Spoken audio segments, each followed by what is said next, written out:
জনকল্যাণ শিবিরে আমাদের আজকে শেষ দিন ছিল, 3 দিন ধরে, 15, 16, 17 3 দিনে। কিন্তু আবার মাননীয় মুখ্যমন্ত্রী আজকে আমাদের আরেকদিন এক্সটেন্ড করেছেন, মানে আগামীকাল 18 তারিখেও আমাদের এই শিবির করা হবে।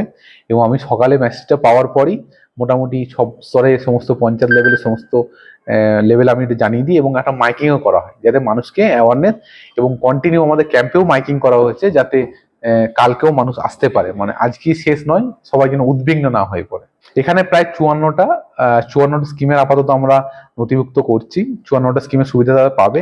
তার মধ্যে ধরে নিন অন্নপূর্ণা যোজনা, এমজিএনআরজি, জব কার্ড, এই ধরনের মেজর স্কিমগুলো কিছু কিছু আছে। এছাড়াও নতুন নতুন কিছু ফ্ল্যাগশিপ স্কিম আছে, যেমন সূর্যঘর, ইলেকট্রিক ডিপার্টমেন্টের, হ্যাঁ, ট্যুরিজম ডিপার্টমেন্টে, এই ধরনের কিছু।